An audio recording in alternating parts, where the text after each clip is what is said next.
Respiration.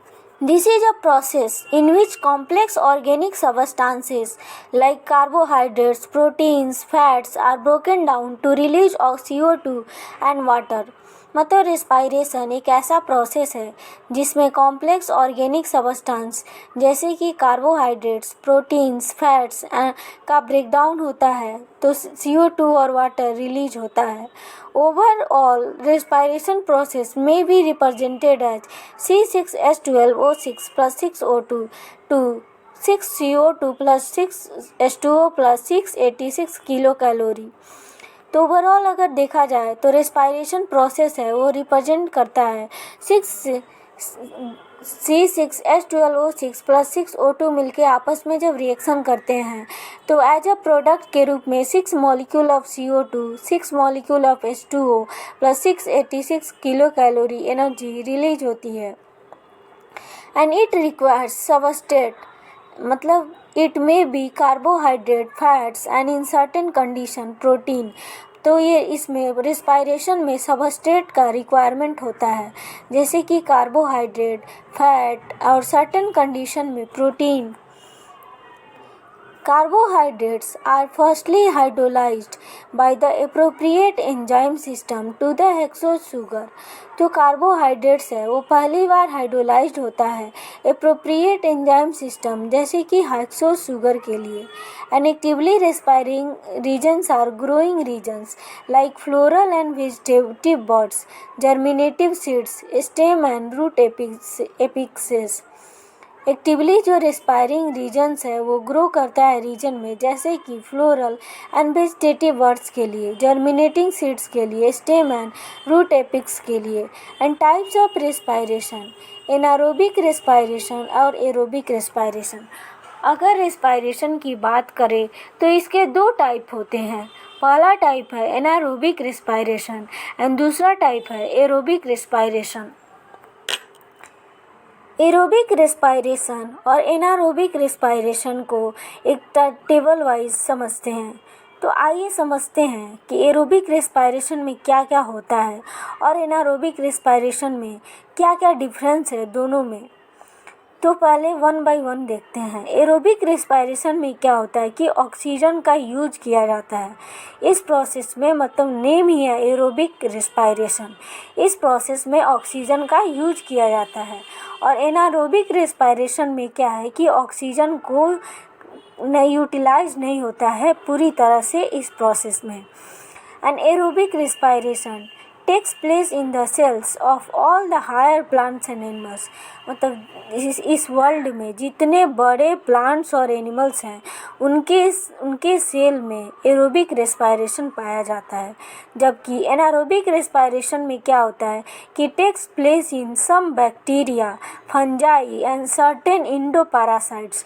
और anaerobic respiration में क्या होता है कि कुछ बैक्टीरिया में होता है, कुछ फंजाई में होता है और कुछ सर्टेन इंडोपैरासाइट्स में होता है.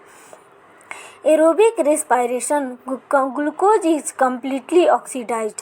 एरोबिक रेस्पायरेशन में ग्लूकोज कम्प्लीटली ऑक्सीडाइज्ड होता है. एंड एनारोबिक रेस्पायरेशन में ग्लूकोज पार्शियली ऑक्सीडाइज्ड होता है. और नेक्स्ट टॉपिक की बात करें तो एरोबिक रेस्पायरेशन में जो एंड प्रोडक्ट बनता है वो कार्बन डाइऑक्साइड है और वाटर है. जबकि एनारोबिक रेस्पायरेशन में जो एंड प्रोडक्ट बनता है वो कार्बन डाइऑक्साइड है और आइदर इथाइल अल्कोहल और लैक्टिक एसिड. बच्चों डिफरेंस को ध्यान से पढ़ लेना, बहुत अच्छे से याद कर लेना. एंड एरोबिक रेस्पायरेशन में क्या है कि जो कंप्लीट ऑक्सीडेशन होता है 1 मॉलिक्यूल ऑफ ग्लूकोज का जो कि यील्ड करता है 38 ATP मॉलिक्यूल्स. और एनारोबिक रेस्पायरेशन में क्या होता है कि पार्शियल ऑक्सीडेशन होता है 1 मॉलिक्यूल ऑफ ग्लूकोज का जो कि यील्ड करता है देता है 2 molecule of ATP, 2 ATP molecules. And aerobic respiration process है, सॉरी एक मिनट, सॉरी. तो आइए बच्चों, आप जानते हैं कि एरोबिक रिस्पायरेशन में क्या होता है। एरोबिक रिस्पायरेशन जो प्रोसेस है ये टेक्स प्लेस होता है बोथ साइटोप्लाज्म में and mitochondria of the cell, मतलब सेल के साइटोप्लाज्म में और माइटोकॉन्ड्रिया दोनों में ये process aerobic respiration takes place होता है। एंड एनारोबिक रिस्पायरेशन की बात करें तो ये ओनली सेल के साइटोप्लाज्म में ही अकर होता है, ये इसमें माइटोकॉन्ड्रिया नहीं होता है, याद रखना बच्चों।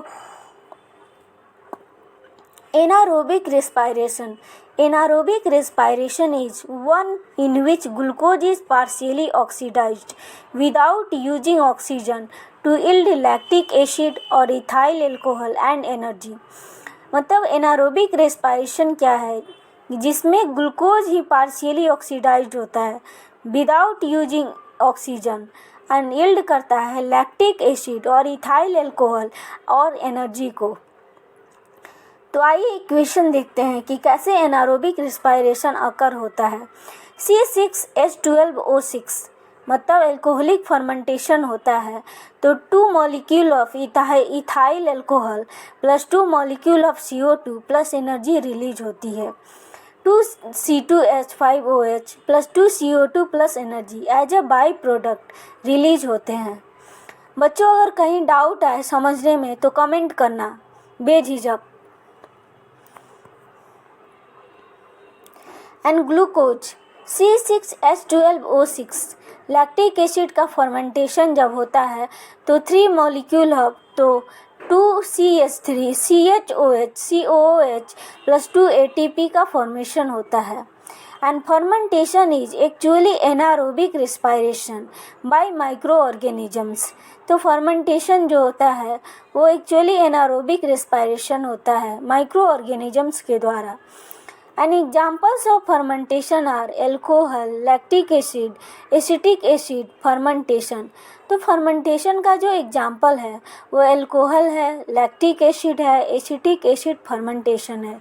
एंड इन दिस प्रोसेस, इस प्रोसेस में जो स्टोर्ड फूड है वो ऑक्सीडाइज हो जाता है and certain compounds instead of CO2 and water, water और CO2 को छोड़कर।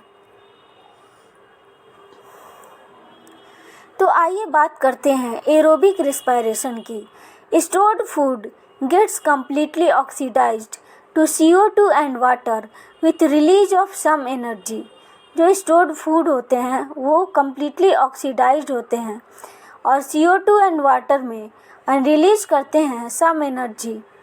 C6H12O6 plus 6O2 6 CO2 plus 6 H2O plus 686 kilo calorie.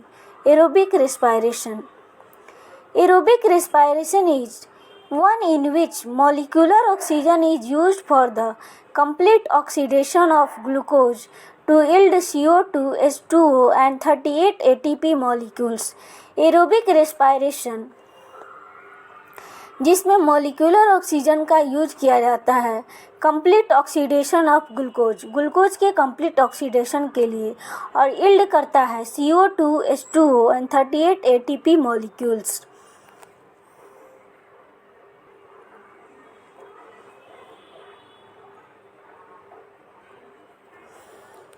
Respiratory quotient formula: volume of CO2 evolved upon volume of O2 absorbed। An RQ of some organic compounds, carbohydrate 1 and citric acid 1.33 and fats 0.7। Malic acid में जो organic compound malic acid है उसका RQ value जो होता है 1.33 होता है and oxalic acid का RQ वैल्यू 4 होता है एंड टार्टेरिक एसिड का RQ वैल्यू 1.6 होता है। Aerobic respiration has 3 steps. जो एरोबिक रिस्पायरेशन होता है उसका 3 स्टेप होता है। Glycolysis first and second, Krebs cycle and third electron transport system. Glycolysis Embden Meyerhof and Parnas pathway, common respiratory pathway, cytoplasmic respiration. बच्चों glycolysis को इन सारे नाम से जानते हैं। In this there is degradation of glucose यानी 6 carbon to pyruvic acid 3 carbon without utilising oxygen. तो इसमें क्या होता है, डीजनरेशन होता है ग्लूकोज का, 6 ग्लूकोज का पायरुविक एसिड 3 कार्बन में 6 कार्बन का डिग्रेडेशन होता है 3 कार्बन में, जो कि पायरुविक एसिड होता है, एंड विदाउट यूजिंग ऑक्सीजन, इसमें ऑक्सीजन यूज नहीं होता है डिग्रेडेशन में, and it takes place in the cytoplasm of the cell, और ये पाया जाता है सेल के साइटोप्लाज्म में, and is common to aerobic and anaerobic respiration, और ये कॉमन होता है एरोबिक और एनारोबिक रेस्पायरेशन के लिए। तो देखिए बच्चों, यहाँ पर बहुत अच्छे से है समझाया हुआ ये चार्ट। तो आइए पढ़ते हैं। सिंप्लीफाइड ग्लाइकोलाइसिस डायग्राम है, जिसमें molecule names contain extra capital to illustrate components. तो पहले ग्लूकोज जो है वो हेक्सोज काइनेज एंजाइम के प्रेजेंस में एटीपी से एटीपी मॉलिक्यूल से एडीपी मॉलिक्यूल में कन्वर्ट होता है, का कन्वर्जन होता है, तब ग्लूकोज 6 फॉस्फेट में कन्वर्ट होता है, and in the presence of phosphoglucose isomerase enzyme, इनके प्रेजेंस में ग्लूकोज 6 फॉस्फेट कन्वर्ट होता है फ्रुक्टोज 6 फॉस्फेट में, एंड फ्रुक्टोज 6 फॉस्फेट जब कन्वर्ट होता है फ्रुक्टोज 1,6 बिस फॉस्फेट में, तो एटीपी से कन्वर्जन होता है एडीपी मॉलिक्यूल्स में in the presence of enzyme phosphofructose kinase, and fructose 1,6 bis phosphate से कन्वर्ट होता है GALP में, तो इन the presence of enzyme aldolase, and fructose 1,6 bis phosphate convert होता है DHAP in the presence of enzyme aldolase,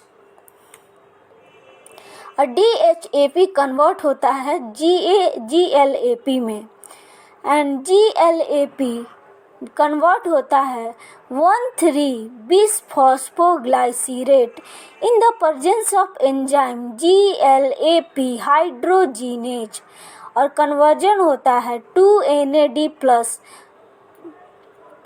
2 inorganic phosphate से conversion होता है 2NADH, एंड 1,3 बिस फॉस्फोग्लाइसीरेट का कन्वर्जन होता है 3 फॉस्फोग्लाइसीरेट में in the presence of enzyme phosphoglycerate kinase, और कन्वर्जन होता है 2 एडिनोसिन डाइफॉस्फेट का 2 एडिनोसिन ट्राइफॉस्फेट मॉलिक्यूल में, एंड 3 फॉस्फोग्लाइसीरेट का कन्वर्जन होता है 2 फॉस्फोग्लाइसीरेट मॉलिक्यूल में in the presence of enzyme phosphoglycerate mutase, and 2 phosphoglycerate का कन्वर्जन होता है 2 फॉस्फो इनोल पायरुवेट में in the presence of enzyme enolase, and phosphoenol pyruvate का कन्वर्जन होता है पायरुवेट में in the presence of enzyme pyruvate kinase,